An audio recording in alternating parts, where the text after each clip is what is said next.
Salut, c'est le professeur Zamblé. Après l'étude sur les pendules élastiques horizontales, aujourd'hui je vous propose encore une autre étude sur les pendules verticales, élastiques verticales.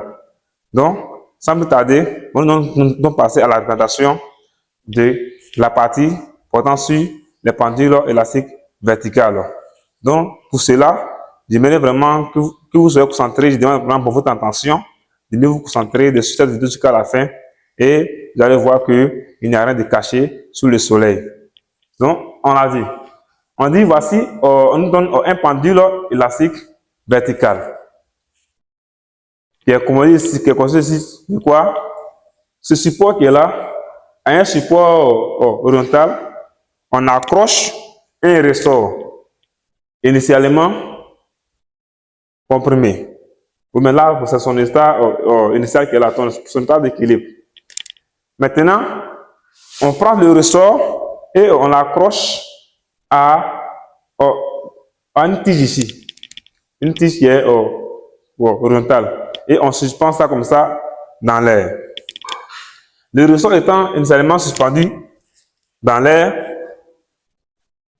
on accroche à l'extrémité inférieure du ressort un solide de masse M, un solide S de masse M. Ces représentations que nous avons fait ici, ces deux types de représentations qui sont là, en réalité, ça, ce sont des représentations virtuelles. Ça veut dire après l'accrochage du solide, les différents mouvements que va faire notre ressort, c'est ça que nous avons présenté ici. Donc, le solide étant à sa position initiale, sa longueur initialement, on appelle ça une longueur L0 à l'état initial, lorsque on n'est pas encore accroché le solide. La longueur du ressort était L0 initialement. Mais après avoir accroché le solide, puisque le solide que nous avons accroché a une masse qui est différente de 0, forcément, à cause de la masse, du fait de la masse du solide, le ressort serait un peu allongé, comme vous le voyez ici. Le ressort serait un peu allongé. Bon, puisque le ressort est tenu comme ça, de manière verticale, et accroché à une tige de manière verticale, donc une fois qu'on vient avec un objet de masse non nulle, on accroche au ressort, donc le ressort va s'allonger un peu. Et c'est cette position là qui est là. Après avoir accroché le solide, le ressort s'allonge à une position d'état L ici. C'est comme si, en plus de sa longueur initiale, le ressort va s'allonger d'une longueur d'état L. Et c'est cette distance-là qui représente cette longueur d'état L. Puisque ici, c'est à cette position que le ressort va s'osciller, ou bien le solide ici va s'osciller. Nous allons voir une relation ici d'oscillation. Pourquoi l'oscillation? Parce que le solide ici sera quoi? Associé à son poids P. Et puis, nous avons toujours dit quoi? Qu'il y a une force dont le ressort va exercer sur le solide. C'est cette force-là qui tend quoi? À ramener le ressort à sa position initiale. Et c'est la tension du ressort. Donc, ces deux forces, la tension du ressort et le poids du solide, vont lutter. Et c'est cette lutte-là qui va engendrer ici un mouvement oscillatoire.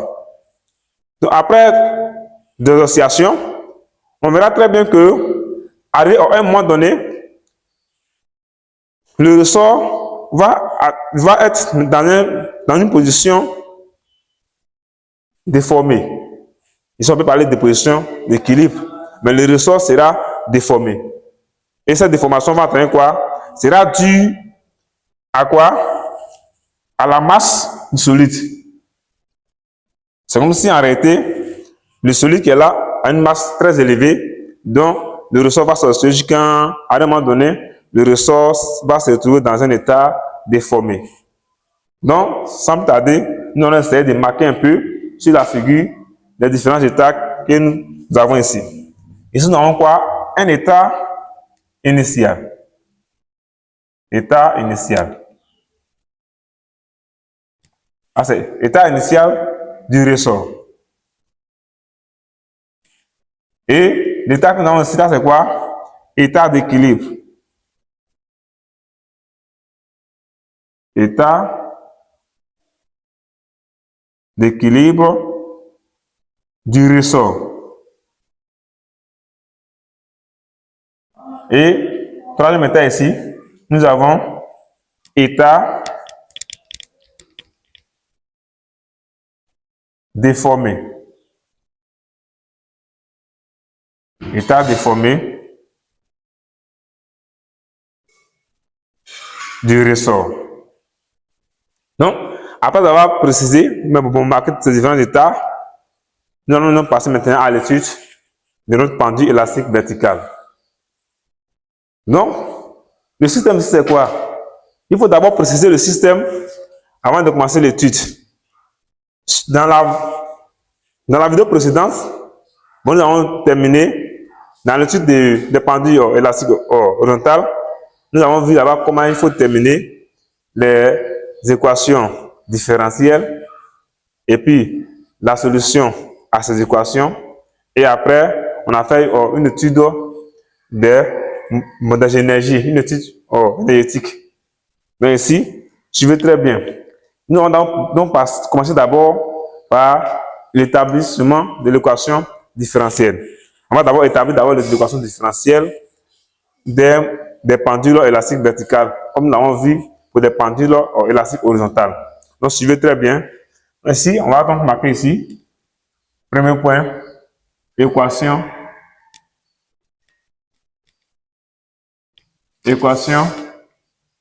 différentielle. Équation différentielle.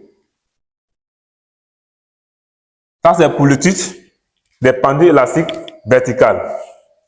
Donc, toujours avant de pouvoir terminer cette équation différentielle, il est important de préciser d'abord le système d'étude et puis après le repère et de faire l'inventaire des forces. Donc, pour cela, on va d'abord représenter d'abord le système. Système, ça sert à quoi? Solide de masse petit m. Après avoir donné le système, on va faire donner quoi? Le référentiel d'étude. Référentiel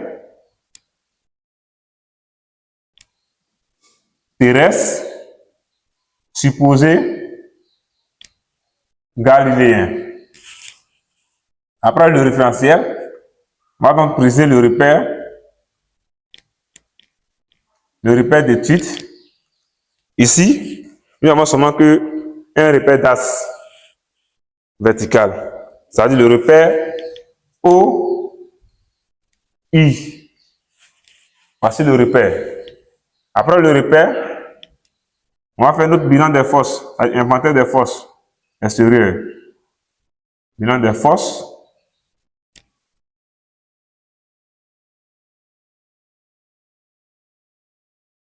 Bilan des forces extérieures.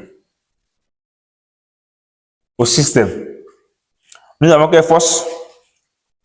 Puisque ici, le pendule étant vertical, le ressort étant vertical, seulement que le solide ici sera seulement soumis à deux forces. Il y a une troisième force. Normalement, il y a une troisième force. Et cette troisième force-là, c'est plutôt la réaction de la tige. La réaction de la tige, elle est ici. La réaction normale de la tige. Et également ici, de même aussi, la réaction normale de la tige. Ici aussi, la réaction normale de la tige. Mais ici, nous ne prendrons pas la réaction normale de la tige en compte. Pourquoi? Parce que notre système que nous avons défini ici, il faut seulement donner les forces extérieures là. C'est les forces qui sont seulement extérieures au système qu'on doit préciser. Si notre système était le ressort, là on pouvait prendre en compte la réaction du support. Mais puisque notre système se résume seulement que au solide ici, on ne va pas prendre en compte la réaction de la tige. On va seulement prendre les deux forces qui s'exercent sur le solide, c'est-à-dire le poids P du solide et la tension T du ressort. Donc, bilan des forces ici, on aura la tension T du ressort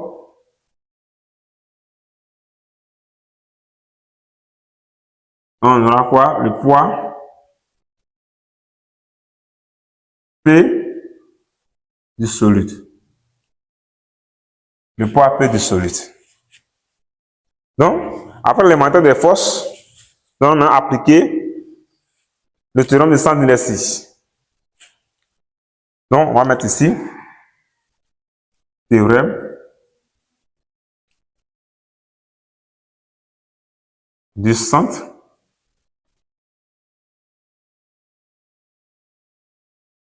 d'inertie. Qu'est-ce que nous dit donc le théorème de centre d'inertie?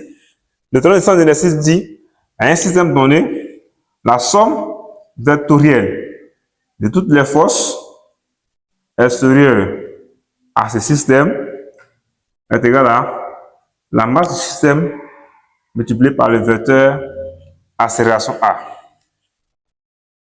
Donc, on va donc puisque nous avons seulement identifié deux forces ici, dans la somme vectorielle de toutes les forces extérieures au système ne sera rien d'autre que la somme de ces deux forces que nous avons précisées, c'est-à-dire la tension T du ressort plus le poids P du solide, ce qui nous donne ici M fois l'accélération A.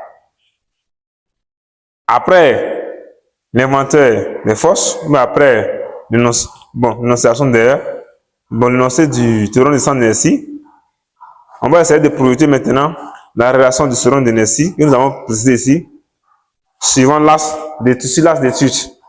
Notre axe d'étude ici, puisque nous travaillons dans un repère OI, donc notre axe d'étude ici sera OIS.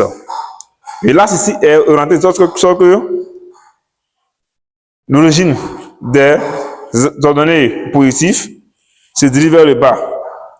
Donc ici, on va projeter d'abord alors la relation vecteur P plus vecteur P égale à M fois vecteur A. Donc on va projeter projection.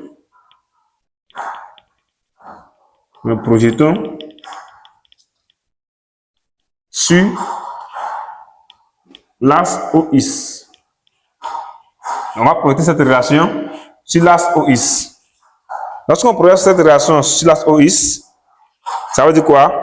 On aura T suivant IS, c'est-à-dire la composante du vecteur T suivant l'axe IS, plus la composante du poids P qu'on note P IS est égal à M fois l'accélération, la composante de l'accélération suivant IS aussi. Donc, voici la relation. Mais on va aller maintenant déterminer T suivant IS et P suivant IS. Donc, quand nous regardons ici d'abord, or, le poids P ici est quoi? Le poids P ici est descendant ici. On voit que la direction ou même le sens du vecteur P va dans le même sens que le sens du vecteur unitaire I. Donc, une fois qu'on projette le poids P sur l'axe OIS, on aura plus P. Donc, plus P, je vais tout simplement noter P. Maintenant, pour la tension du ressort, le sens du vecteur T, de la tension du ressort ici, s'oppose au sens du vecteur unitaire I. Donc, la composante TIS sera donc négative. Donc, on va ici moins T. C'est égal à quoi? M A suivant IS. Relation T suivant IS plus P suivant IS égale à MA suivant X devient P moins T égale à MA suivant X. Maintenant, nous sommes tous à cette position. Quand nous quittons la position initiale du ressort jusqu'à cette position finale, on a parcouru pour quelle distance? Donc, en réalité, l'allongement ne sert à rien d'autre que toute cette portion de distance, c'est-à-dire de là jusqu'à là. C'est ça qui sera delta L'. Delta L' ici sera quoi? La somme de delta L plus de X. Donc ici, je vais dire quoi? Or, d'abord le poids P égale à M fois G. La tension T. Nous savons que la tension T égale à quoi? La constante K, c'est-à-dire la constante de raideur du ressort, qui va me donner delta L'. Parce que on part de la position initiale du ressort jusqu'à la position finale du ressort. Donc, l'allongement ne sert à rien d'autre que cette distance. Ouais. Donc, qu'est-ce que nous allons faire? On va donc essayer de remplacer, d'exprimer delta L' en fonction de delta L et de X. Donc, nous voyons que voici delta L', voici delta L' qui est là. Et voici delta L qui est là, toute cette distance-là. Et voici le X qui est toute cette distance-là. Donc, on va d'abord venir remplacer ça dans l'équation et après exprimer delta L' en fonction de delta L et de X. Donc, on aura ici quoi? M fois G moins K delta L' égale à M A suivant X. Donc, on va dire quoi? Or, delta L' égale à quoi? Delta L'. Voici delta L', voici delta L, voici X. Donc, delta L' égale à delta L, cette hauteur, plus cette hauteur qui est la même chose que X, plus X. Donc, on va venir remplacer delta L' ici, et nous aurons quoi? M, G, moins K, facteur de delta L, plus X, égale à M, A, suivant X. Donc, arrivé ici, on va développer. Et on va obtenir quoi? Mg moins K fois delta L. Le mot ici va rentrer, on aura moins K fois X égale à M A suivant X. Arrivé à ce niveau, qu'est-ce que nous allons faire? Cette relation-là, elle est équivalente à quoi? On va aller chercher lui là. Et nous vaut cette position. Ça, la grandeur qui est là représente la valeur de la tension T lorsque nous sommes à cette position. Lorsque nous sommes à cette position, à la position d'équilibre. Et, bon, le poids c'est tout, bon, le poids c'est tout la masse fois le G, la pesanteur G. Donc, cette position étant considérée comme la position d'équilibre, donc on dira que à cette position, le solide S est en équilibre lorsque les deux forces, c'est-à-dire la tension T et le poids, se compensent. Donc, si ces deux forces se compensent, si vous voulez, on peut aller démontrer ça. Donc, il encadre d'abord cette relation et je l'appelle 1. Revenons à cette position, à l'état d'équilibre. On va essayer quoi? À l'état, regardez très bien ce qui va se passer. À l'état d'équilibre. À l'état d'équilibre. À l'état d'équilibre ici, lorsque nous sommes à cet état qui est là, nous avons quelle force et puis quelle force? Nos systèmes, c'est tout le solide S Le système, c'est tous les solides S. Et nous avons deux forces à l'état d'équilibre. C'est-à-dire la tension T et le poids P. Mais ici, avec ces deux forces, puisque à cette position qui est là, le solide est à l'équilibre, avant de appliquer ce qu'on appelle la condition d'équilibre que nous avons vu depuis la carte des secondes. Que nous dit la condition d'équilibre? On voit que le solide qui est là, à cette position, est soumis à ces deux forces.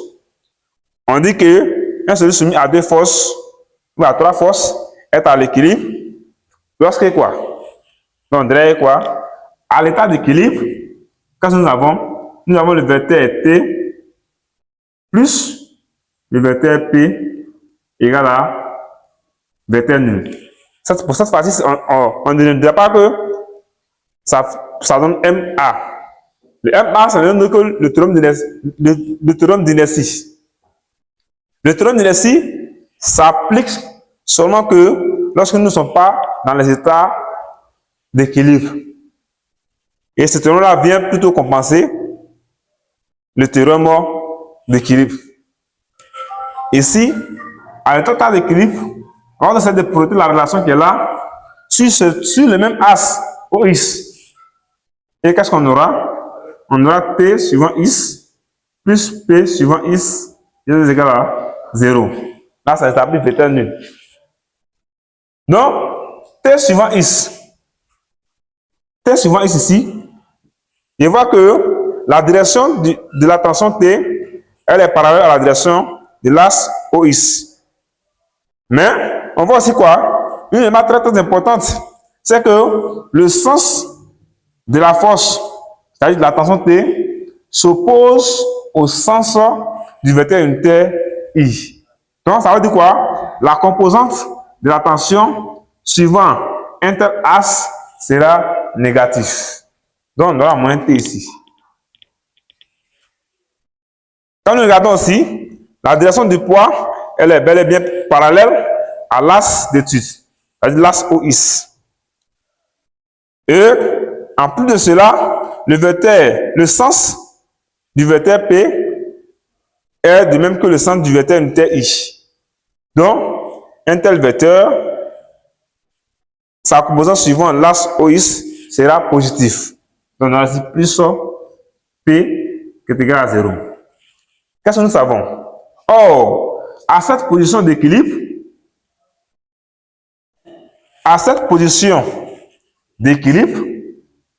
voici la distance que le solide a parcouru. Là qui est delta L. Donc, à cette position d'équilibre, T égale à quoi? T égale à sa constante, elle n'a pas changé, fois delta L. Et le poids P, qui est toujours égal à M fois G. Donc, nous allons remplacer T et P dans cette relation. Et vous aurez quoi? Moins K. En remplaçant T par son expression, on aura moins K qui multiplie delta L. On a plus, en remplaçant P par Mg, on aura Mg égale à 0. Ça là, la somme est quoi? Est commutative. Ça veut dire qu'on peut avoir M fois G moins K fois delta L égale à 0. Ça veut dire quoi? Cette position que nous avons ici, dans la relation du principe d'inertie, ce n'est que la position d'équilibre du solide. Or, nous venons de voir que à cette position d'équilibre, cette relation, elle est équivalente à 0. À la position d'équilibre. Vous voyez? Donc, ça veut dire que cette relation n'est que la relation de la position d'équilibre. Ou à l'équilibre, tout ça, on fait 0. Donc, on va donc ignorer cette position de valeur et nous allons, l'étude va seulement se limiter à là. Donc, ça veut dire quoi? Puisque celui qui est là, j'appelle ça la relation 2. C'est la position d'équilibre.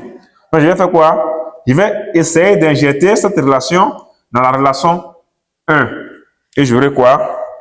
En j'injecte ça dans la relation 1, c'est comme si c'est revenu remplacer toute cette relation, toute cette phrase ici, la formule qui est ici, par 0. Donc, on aura ici 0 moins K is égale à M A suivant is.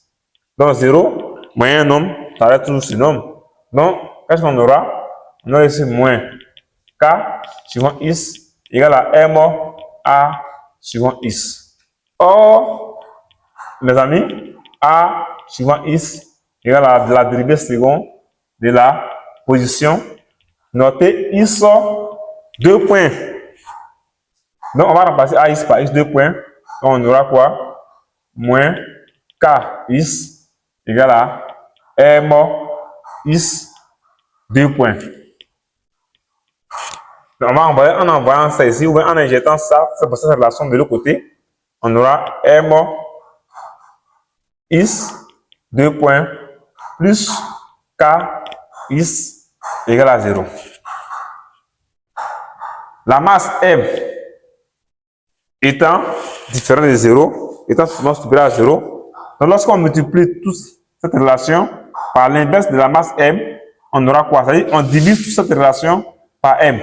En divisant toute cette relation par M, on aura is 2 points plus K sur M suivant is, c'est égal à 0. Car, vous pouvez préciser, M est souvent supérieur à 0. On ne peut pas dire différent de 0 pour dire que la masse M peut être négative. Donc, par conséquent, l'équation différentielle se résume quoi? À is 2 points plus K sur M is égale à 0. Et cette équation différentielle n'est rien d'autre que l'équation différentielle que nous avons établie pour les pendules élastiques horizontales.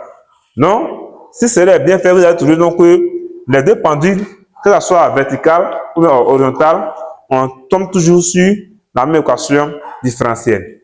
Mais des différentes manières de calcul.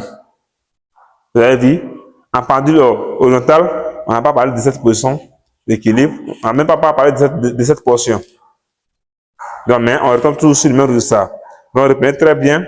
Et à ce niveau-là, on va essayer de passer à des solutions. Puisqu'on a trouvé les mêmes équations différentielles que nous avons utilisées, bon, que nous avons trouvées pour les pendules élastiques horizontales. Donc, les solutions que nous avons obtenues là-bas seront forcément les mêmes. Mais la différence sera où ça? La différence va plutôt se trouver dans l'étude énergétique. Vous allez voir que les deux pendules élastiques verticales et élastiques horizontales n'auront pas la même étude énergétique. Donc c'est pourquoi vous devez suivre cette vidéo jusqu'à la fin et vous allez mieux comprendre et faire la différence entre l'étude énergétique des pendules élastiques verticales et les pendules élastiques horizontales. Donc, nous allons effacer tout cela et nous allons passer donc à la deuxième partie qui est un autre que la résolution de l'équation différentielle. Mais nous pouvons continuer. Donc, il met ici solution de résolution de l'équation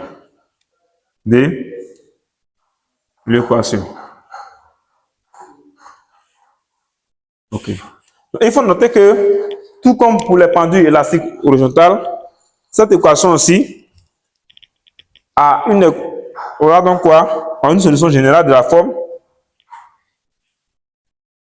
l'équation ci-dessus a une solution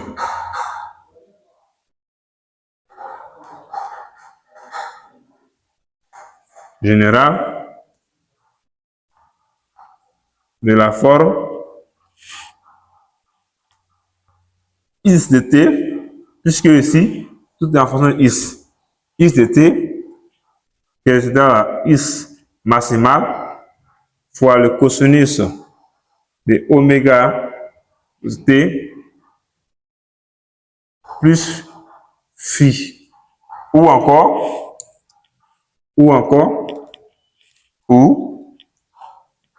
elle aussi de la forme is m multiplié par le sinus de oméga 0t plus phi.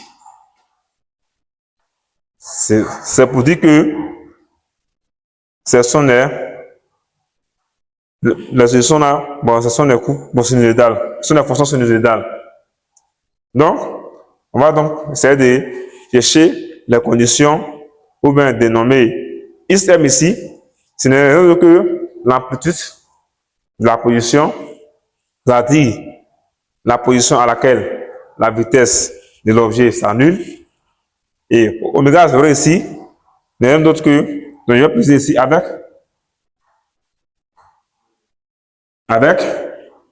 oméga 0 au carré qui est égal à K sur M. Donc oméga 0 carré n'est rien d'autre que cette portion à ça faire oméga 0 au carré.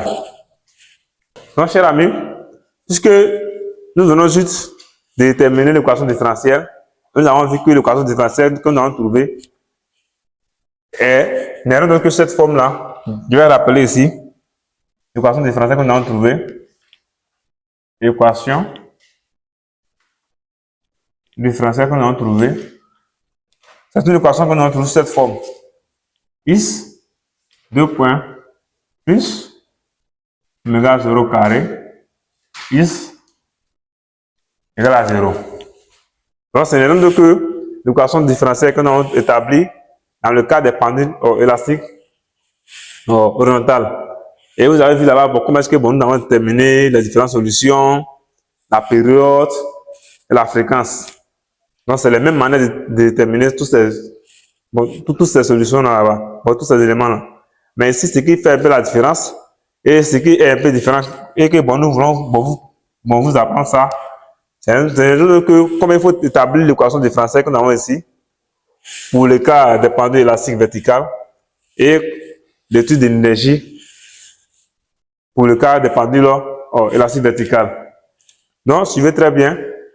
Donc, pour ce faire, nous n'allons pas avoir ici, pour la période T, on va donc tout simplement déduire. La période T ici, ça fait 2pi sur oméga 0 ici. La fréquence est égale à l'inverse de la période. On prend l'inverse de cette relation, on a oméga 0 sur 2pi. Avec oméga 0 égale à la racine carrée de K sur M. Donc voici ce que vous devez retenir concernant la période, la fréquence et la prestation. Donc c'est la même formule. Mais ici, nous allons passer à l'étude simplement de l'étude. Bon, à l'étude énergétique. Ici, faire l'étude énergétique, ce n'est rien que déterminer l'étude mécanique totale du système. Alors, dans différentes positions bien précises. On met ici énergie mécanique. Énergie mécanique totale. L'énergie mécanique totale, on aura quoi? On dira que l'énergie mécanique totale de notre système ici, elle sera de notre énergie cinétique, puisque ici, la vitesse du système n'est pas nulle, puisque le système effectue un moment oscillatoire. Donc, le système a donc une énergie cinétique au moins, plus une énergie potentielle élastique, parce que nous sommes dans le cas des ressorts, et plus une énergie potentielle de pesanteur. Pesanteur, pourquoi? Parce que ici, le poids ici n'est pas nul. Le poids ici est une composante non nulle suivant l'axe vertical. Voilà pour la présence d'énergie potentielle de pesanteur. Donc, déterminer l'énergie mécanique totale devient donc à déterminer l'énergie cinétique, l'énergie potentielle élastique et l'énergie potentielle de pesanteur. Qu'est-ce que nous savons? On va déterminer ces énergies l'une après l'autre et venir en passer dans cette relation. Nous allons nommer 1. L'énergie cinétique ici, est égal à quoi? Ça fait 1 demi fois la masse qui multiplie la vitesse, la norme de la vitesse au carré. Et ici, qu'est-ce que nous avons? Nous avons la position. Après l'équation horaire, on a quoi? On a x de t que nous allons trouver sous la forme de xm par le cosinus. Ça n'est pas rentré. Que nous allons trouver d xm qui est égal à quoi? xm par le cosinus de oméga 0 t. Ça, c'est la position. Et cette position est obtenue après la résolution de l'équation différentielle. Donc ici, à l'aide de cette position, si nous avons la position, nous pouvons avoir la vitesse. La position n'est rien d'autre que la vitesse n'est rien d'autre que la dérivée de la position par rapport au temps t. Quand nous dérivons cette relation, comme nous avons vu dans la première vidéo, nous allons obtenir moins xm multiplié oméga 0 multiplié par le sinus oméga 0 t ici. Donc, voici la vitesse qui est là, la norme de la vitesse. Et comme nous avons la norme de la vitesse, on va venir remplacer la vitesse au carré. On va lever la norme de la vitesse au carré pour le remplacer dans cette relation. Et on aura donc quoi? Comme énergie cinétique, on aura 1 demi multiplié la masse. Cette grandeur-là élevée au carré, je vois que le moins qui est là va disparaître. Donc on aura xm au carré, l'amplitude maximale au carré, qui multiplie oméga 0 au carré, qui multiplie sinus aussi au carré, avec sinus carré de oméga 0 t. Donc voici l'énergie cinétique. On va déterminer l'énergie potentielle élastique. L'énergie potentielle élastique égale à quoi? Nous sommes à cette position. L'énergie potentielle élastique, ça fait la constante, ou 1 demi de la constante fois delta prime au carré. Donc ça fait quoi? 1 demi de la constante K qui multiplie delta L prime au carré. Or, qu'est-ce que nous savons? Delta L prime est égal à quoi? Delta L plus Is. Voici delta L prime ici, jusqu'à cette position. Elle est égale à quoi? Delta L qui est là, plus le Is. Donc, en remplaçant delta L prime par cette relation, l'énergie potentielle élastique égale donc quoi? 1 demi K facteur de delta L plus Is de tout au carré. Donc, en développant cette relation, ça nous donne aussi quoi? 1 demi fois K. Il va développer cette relation dans le crochet. On nous donne quoi? Delta L au carré plus, ça c'est sous la forme de A plus B de tout au carré. Ça fait A carré. Ici, mon A c'est delta L, mon B c'est Is. Donc, ça fait A carré plus 2AB plus B au carré.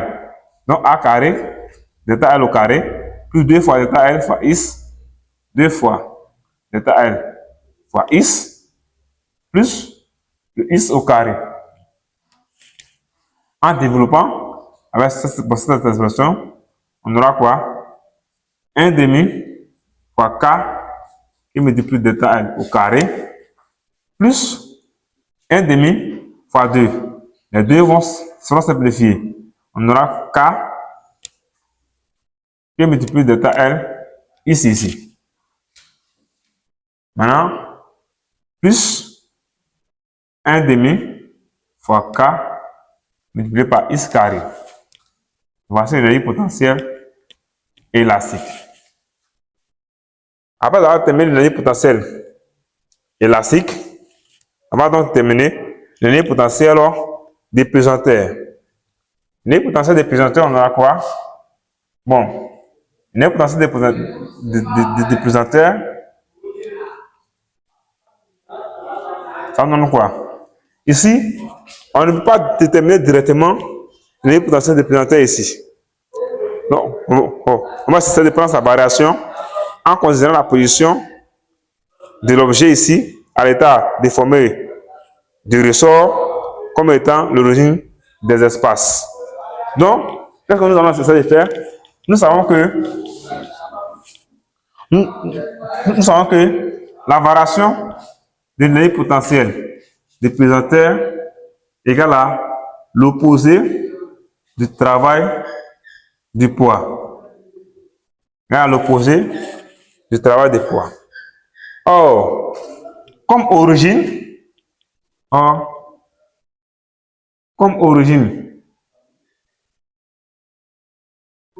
des espaces, le point O qui est là, à cette position, donc on aura quoi? C'est pour cette variation s'appelle l'énergie potentielle des pesanteurs à une position X quelconque, je mets X à l'indice ici, moins l'énergie potentielle des pesanteurs à la position 0, ça veut dire au point O, égal à quoi? Moins l'opposé du travail du poids.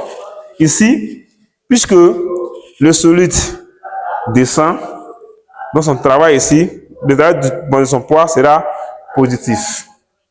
Donc, il y a un moins devant son travail, un moins ici. Ça, c'est le moins de la variation de l'énergie potentielle. Donc, ça veut dire moins. Le travail du poids, ça fait M fois G. Le poids même multiplié par la distance parcourue par le poids. Cette distance-là n'est autre que Is. Cette distance-là n'est autre que Is. Or, nous avons pris quoi? Comme origine de l'espace, le point O. Donc, ça veut dire que l'énergie potentielle des pesanteurs à ce point, c'est égal à 0. Car c'est la position de référence. Donc, par conséquent, si cette position-là fait 0, l'énergie potentielle des pesanteurs à une position X quelconque, moins 0, ça va donc l'énergie potentielle des pesanteurs du système, qui est égal à quoi? Moins M fois G X. Donc, toute cette relation, nous allons essayer de prendre ça. On va d'abord essayer de prendre la relation qui est ici. J'appelle ça la relation A. Cette relation, je l'appelle petit c. Et la relation qui est ici, l'énergie potentielle élastique, je l'appelle petit b. Donc, nous allons essayer d'injecter A, C et B dans la relation 1. Ça veut dire quoi? On va d'abord remplacer l'énergie cinétique, l'énergie cinétique, potentiel élastique, potentiel des pesanteurs par les différentes expressions que nous avons déterminées. Donc, en remplaçant l'énergie cinétique, l'énergie potentielle des pesanteurs et l'énergie potentielle élastique dans la relation, par les expressions dans cette relation, on a obtenu l'énergie mécanique qui fera s'inscrire sur cette forme. On aura, en remplaçant l'énergie cinétique par son expression, qui fait 1,5 fois m. La vitesse, c'est non que la dérivée première de la position. Voilà pourquoi il y a mis is point au carré.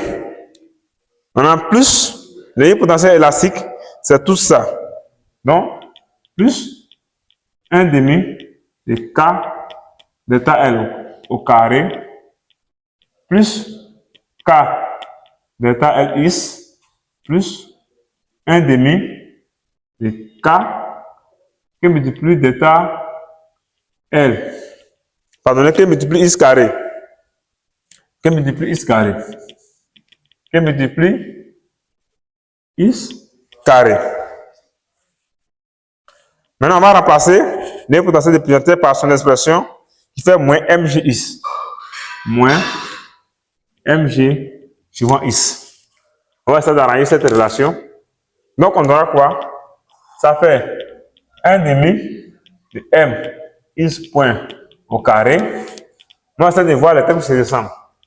En prenant is ici, voici is ici, voici is. D'abord, on va copier d'abord les is carrés, plus 1,5 de k is carré, Donc, plus delta K delta LX moins MG delta X et moins MG X. Donc, on a d'abord K delta LX moins MG X. Donc, ça fait quoi? 1 demi de M X point au carré plus 1 demi de K X au carré. Ici, on va essayer de factoriser cette expression par en mettant le X en facteur. Donc, on aura plus K fois delta L moins mg facteur de X. Voici une énergie mécanique totale qui est là. Or, qu'est-ce que nous voyons? K fois delta L n'est rien d'autre que l'expression de la tension T à l'équilibre. Et ça n'est rien d'autre que la masse M. Or, nous avons montré dans la partie précédente que plus haut que K delta L moins mg est égal à 0 à cause de l'état d'équilibre. K état d'équilibre. Donc, si ça est égal à 0, on vient donc noter ici, ça est égal à 0 à cause de l'état d'équilibre fois X. 0 fois X, ça fait 0. Donc, l'énergie mécanique totale se résume à 1 demi de M X point au carré plus 1 demi de plus 1 demi de K X au carré. Pardonnez, j'ai omis une expression de 1 demi de delta L carré. On va ajouter ça ici. Plus 1 demi de delta L carré. L'expression est là, mais je l'ai omis. Donc, ça va être 1 demi de K delta L carré. Voilà. Le K delta L carré. Donc, puisque ça là, c'est annulé, plus ça, maintenant, plus 1 demi de 1 demi qui multiplie K fois delta L au carré. Or, qu'est-ce que nous avons? On sait quoi? Or, X de T égale à XM fois le cosinus de oméga 0T. Donc, X point, la dérivée première de X, ça fait quoi? Moins XM oméga 0 sinus oméga 0T. Ça, c'est rien d'autre que la X point. Donc, en élevant, la mécanique devient quoi? En élevant X point au carré, le moins qui va s'annuler. Donc, on aura quoi? 1 demi de M XM au carré, oméga 0 carré, sinus carré de oméga 0T, plus 1 demi de K X carré. Voici l'expression de X de T. Donc, trouver X carré, revient à élever la grandeur qui est ici au carré. Donc, ça fait quoi? X maximal au carré fois le cosinus carré de oméga 0T. Plus 1 demi de K delta L au carré. Or, que nous voyons oméga 0 carré? Ici, puisque oméga 0 carré fait combien? Oméga 0 carré, ça fait K sur M. Donc, on aura quoi? Énergie mécanique totale sera 1 demi de M XM au carré. On va remplacer oméga 0 carré par son expression qui fait K sur M. On fois K sur M fois sinus carré de oméga 0T plus 1 demi de K XM au carré fois cosinus carré de oméga 0T plus 1 demi de K delta L au carré. Ça fait quoi? 1 demi.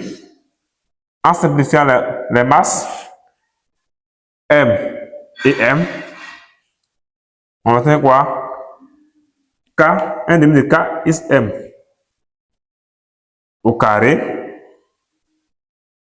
qui multiplie sinus carré de oméga 0t, plus 1 demi de K is M au carré, qui multiplie aussi cosinus carré de oméga 0t, plus 1 demi de K delta L carré. Chers amis, qu'est-ce qu'on a remarqué ici? On a le sinus carré oméga 0t et le cosinus carré oméga 0t ont en commun un facteur qui n'est autre que ça et ça. Donc, il va factoriser. En mettant ça en facteur, on aura quoi? 1 demi de K is M carré, facteur de sinus carré de oméga 0t, plus le cosinus carré de oméga 0t. Plus le cosinus carré de oméga 0t, je ferme donc le crochet et j'ajoute la portion qui reste, 1 demi de K delta L carré. Cette relation,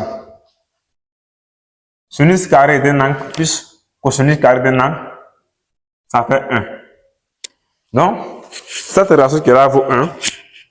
Dès que cette relation qui est là vaut 1, que lui a multiplié toute cette relation, donc l'énergie mécanique va se résumer à 1 demi de K is maximal au carré plus 1 demi de K delta L au carré. Donc, par conséquent,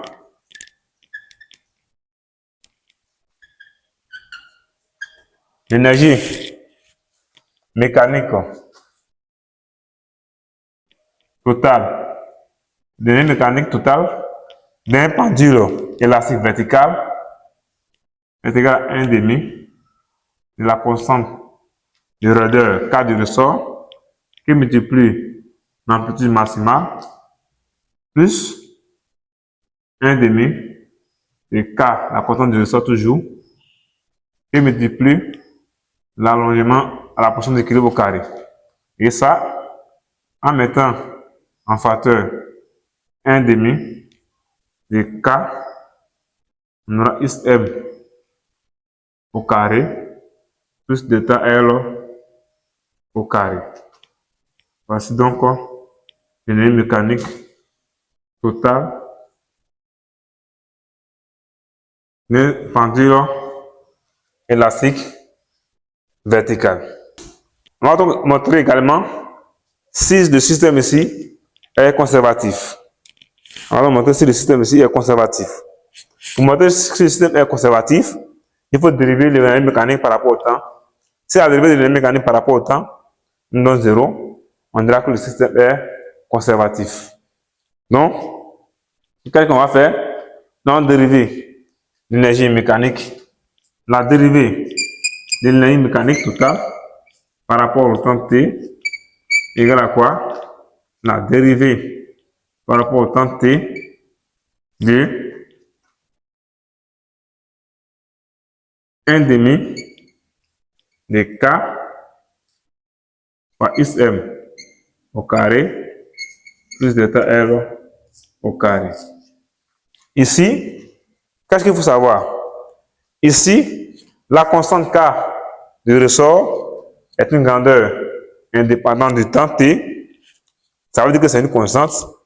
La position l'amplitude Sm, c'est la position de l'objet à laquelle la vitesse s'annule, et la position maximale, qui est aussi indépendante du temps t, c'est une position fixe, et aussi delta L à l'équilibre, la position du ressort à l'équilibre, qui n'est aussi qu'une constante. Donc, là, tout ce que nous avons ici devant nous sont des constantes. Et ici, la dérivée d'une constante par rapport à une variable est égal à 0. Donc, on peut tout simplement dire que la dérivée de l'énergie mécanique par rapport au temps t est égale à 0. Comme la dérivée de l'énergie mécanique par rapport au temps t est égale à 0, alors on dira que système est conservatif. Le système est conservatif. Point. Donc, on va nous démontrer que le système est conservatif. Donc, sans me tarder, ce apprenant, c'est aujourd'hui là la fin de la vidéo. C'est tout avec le processus assemblé. Si vous avez aimé cette vidéo, n'hésitez pas de vous abonner et de cliquer, d'ajouter un pouce. Et enfin, regardez cette vidéo jusqu'à la fin. Vous verrez que vraiment, elle est cachée sous le soleil. Et nous vous encourageons vraiment à vous abonner et à suivre cette vidéo jusqu'à la fin. Et n'oubliez pas d'activer la cloche de notification pour pouvoir suivre nos prochaines vidéos. Merci. Bye. À la prochaine.